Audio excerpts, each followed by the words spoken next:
gente, tudo bom? Finalmente eu decidi o nome do nosso novo quadro, o novo quadro aqui do canal no qual eu falo sobre músicas em inglês e destrincho a letra delas pra vocês. Eu espero muito que vocês tenham gostado do primeiro episódio, eu vou deixar o link aqui em cima, a repercussão já foi muito boa, isso me deixou muito empolgada pra continuar fazendo vídeos assim, até porque eu amei gravar aquele vídeo. Inclusive, eu estou pensando em começar a colocar 2 vídeos por semana aqui no canal. Seria um vídeo no começo da semana com algum tema específico, como vocês já estão acostumados, e um vídeo na sexta-feira, que faria parte deste novo quadro aqui do canal, o Entenda o que você escuta. E aí, gostaram da ideia? Se tiverem gostado, comentem pra mim aqui embaixo. E a música de hoje foi sugerida por vocês nos comentários, yay! Eu disse que iria escutar os comentários de vocês e eu não estava mentindo. A música foi sugerida pelo meu amigo Léo, que sempre comenta aqui no canal. Um beijo pra você, Léo. E é a canção Forever, do grupo Bethel Music. Eu já tinha ouvido falar desse grupo, ele ficava aparecendo no meu Facebook por algum motivo. Mas eu confesso que eu nunca tinha parado pra escutar. E depois que eu escutei essa música, a minha opinião sobre esse grupo ficou bastante alta. Porque a música é muito boa. E ela tem a participação da Carrie Joe. Ok, sem mais delongas, let's go! E se você já tiver gostado desse vídeo, dá um like aqui embaixo e não esquece de deixar um comentário depois. Bem, pela quantidade de anotações que tem aqui, você já deve ter percebido que essa música não foi das mais fáceis de analisar. Ela não é tão grande assim, sendo que ela é uma música bastante narrativa. Ela conta uma história. E a história que ela conta é justamente a morte e a ressurreição de Cristo. Como tem muita coisa para contar nesse aspecto, vamos começar logo. The moon and stars, they were. The morning sun was dead. A música já dá essa introdução aqui de onde ela se encontra na história. Na primeira frase tem 2 coisas interessantes. A primeira é o verbo aqui, wept. Wept é o passado de weep. E weep é o verbo que significa chorar. Sendo que o chorar de weep é um chorar mais intenso, é um chorar mais profundo. É o chorar que você tem quando alguém morre, por exemplo. O cry é um chorar mais corriqueiro, digamos assim. E aqui ele coloca The moon and stars, they wept. Ou seja, acontece uma pequena digressãozinha aqui. Ele não coloca The moon and stars wept. Ele fala The moon and stars, no caso teria uma vírgula aqui, they wept. Ou seja, a lua e as estrelas, vírgula, eles choraram, entendeu? E isso ajuda a dar uma ênfase nisso que ele está dizendo. The morning sun was dead. Ou seja, o sol morreu. O sol da manhã morreu. E isso me lembra a passagem que está lá em Mateus 27:45, que fala que a terra ficou em trevas durante a crucificação de Cristo. The Savior of the world was falling. His body on the cross, His blood poured out for us, the weight of every curse upon Him. Okay, muitas informações aqui. O Salvador do mundo was fallen. O que significa esse fallen aqui? Fallen novamente significa derrotado, uma pessoa que foi derrotada em uma guerra, um país que foi derrotado em uma guerra, por exemplo. Mas também pode significar pessoa que morreu em uma guerra. Por exemplo, soldados que morrem na guerra do Iraque. Você pode falar The Fallen Soldiers. Ou seja, aqui está basicamente querendo dizer que Jesus, ele meio que caiu, assim. Ele estava morto, segundo os padrões do mundo. Ele tinha sido derrotado, segundo os padrões do mundo. Seu corpo na cruz, seu sangue poured out for us. Pour out é um verbo que significa derramar. Na verdade, para ser mais específica, significa derramar um líquido em cima de alguma coisa, ou seja, bem específico isso aqui. O peso de toda a maldição sobre ele. E isso me lembrou Isaías 53, que fala que Jesus levou sobre si todas as nossas dores e todas as nossas enfermidades. Mas como aqui fala em maldição, isso também me lembrou o versículo que está lá em Gálatas 3:13, que fala que Jesus se fez maldição por nós. Vamos para o segundo verso agora.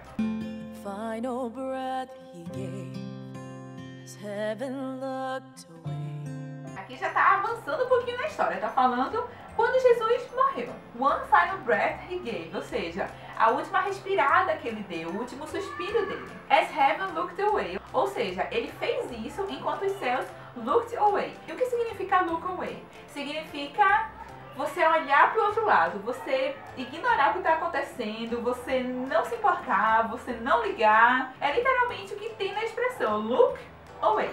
E isso tem todo um respaldo bíblico, porque quando Jesus se fez maldição por nós, ele levou sobre si os nossos pecados. Então Deus não poderia mais ter comunhão com ele, pois o nosso pecado faz separação entre nós e Deus. The Son of God was laid in darkness, a battle in the grave, the war on death was waged, the power of hell forever broken. O Filho de Deus was laid in darkness. O que significa isso? Aqui nós temos o particípio do verbo to lay, que significa deitar. E quando ele está nessa configuração, ele significa enterrar. Ou seja, o Filho de Deus foi enterrado na escuridão. Que faz todo sentido porque Jesus ficou em um túmulo fechado. Uma batalha no túmulo. A guerra contra a morte was waged. O que significa isso? To wage war significa travar guerra, proclamar guerra contra alguém ou contra algum país. E aqui esse was indica que precisa haver um particípio depois. Ou seja, a batalha contra a morte foi travada, a batalha contra a morte começou. O poder do inferno para sempre quebrado. Ou seja, aqui já está falando do resultado da batalha, né? The ground began to shake, the stone was rolled away. Aqui o began é o passado de begin, ou seja, o chão começou a tremer. A pedra foi rolled away. O que significa rolled away? Rolled away significa rolar, ou seja, a pedra foi rolada, foi colocada para o lado, fez assim e andou. His perfect love could not be overcome. Now death, where is your sting? Our resurrected King has rendered you defeated. O seu amor perfeito não pode ser overcome. Aqui antes do overcome nós temos could not be, ou seja, depois do be nós tínhamos que ter algum adjetivo, alguma coisa que caracterizasse o que veio antes, o sujeito. To overcome significa derrotar alguém em um conflito, prevalecer contra essa pessoa. E no sentido de adjetivo, significa que algo ou alguém foi derrotado.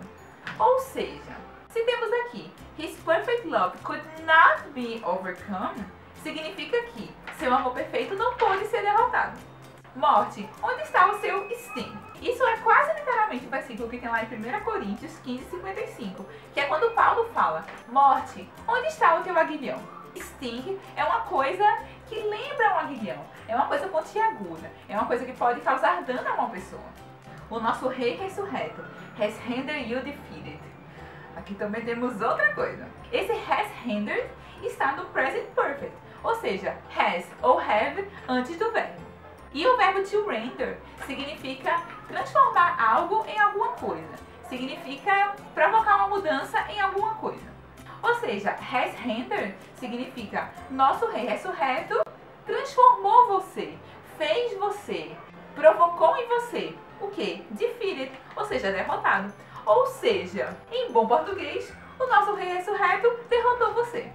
Engraçado que é uma frase que parece tão complexa para dizer uma coisa tão simples, né? Que a gente diria de uma forma tão simples em português, mas ao mesmo tempo o fato de ela estar desse jeito dá um significado especial, dá um significado de que o nosso rei ressurreto transformou a morte em uma coisa que ela não era. Ele fez com que ela perdesse todo o poder que ela tinha e fez com que ela ficasse completamente derrotada.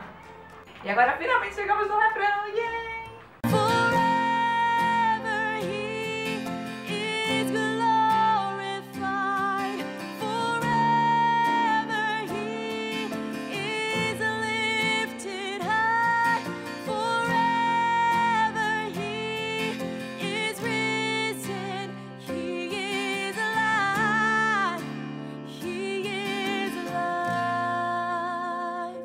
Aqui é tudo bem mais simples.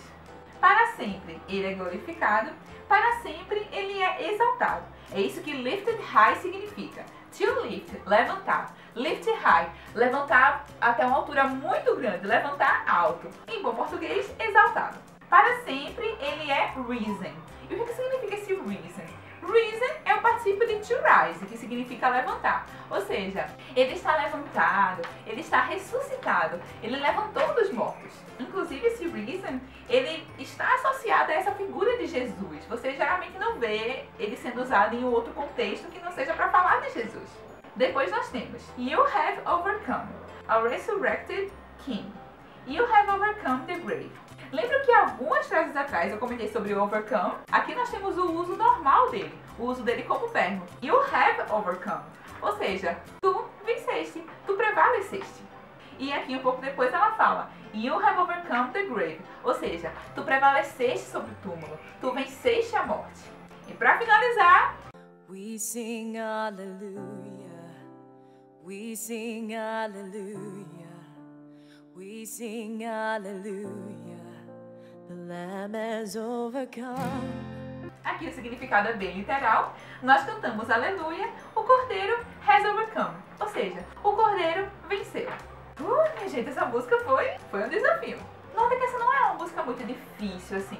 Ela não tem tipos verbais loucos ou palavras que ninguém nunca nem ouviu falar. Inclusive, as palavras que tem aqui são muito comuns nas músicas cristãs, né? No vocabulário das músicas cristãs americanas. Então, uma vez que você entende essas palavras, você provavelmente vai entender muitas outras músicas cristãs daqui pra frente. Uma outra coisa que eu acho muito válida comentar em relação a essa música é que ela tem várias sequências, assim, várias expressões que estão na voz passiva. Was fallen, was dead, was laid, was rolled away. Note que sempre que tem esse verbo to be antes, significa que o sujeito está na voz passiva. E com isso nós podemos aprender muitos particípios também, pois os particípios configuram como adjetivos, que se usam na voz passiva. Outra coisa que eu gostei muito nessa música, e aí já entra mais no aspecto da composição, é que ela faz um resumo da morte e da ressurreição de Cristo. E só no final é que ela adora. Ou seja, ela te dá todos os motivos para você adorar. Ela fala sobre a morte do nosso Salvador. Ela fala sobre o Evangelho. E ela culmina na adoração, porque é a única resposta que podemos dar quando realmente entendemos a obra de Jesus. Se a música só tivesse a adoração, ela poderia ser um pouco pobre liricamente. E se ela só tivesse a narrativa, ela ficaria sem conclusão. Mas com as duas coisas, ela fica uma música completa, que eu adorei muito descobrir. Vale dizer também que a interpretação da Kari Jobe é absolutamente perfeita. Ela tem uma interpretação muito sentimental, muito emotiva, muito sincera. Eu recomendo muito que vocês assistam ao vídeo da performance dessa música. Eu vou deixar o link aqui embaixo. E que nós possamos adorar o nosso Senhor através dela também. E é isso, pessoal. Terminamos mais essa análise / tradução simultânea, / TNT, / aula, / tudo. Eu espero muito que vocês tenham gostado. Eu cada vez amo mais fazer esse quadro porque eu amo música e eu amo inglês e é tudo muito maravilhoso. Eu espero muito também que vocês me deem sugestões de músicas. Coloquem aqui embaixo nos comentários e eu lerei todos com muito carinho.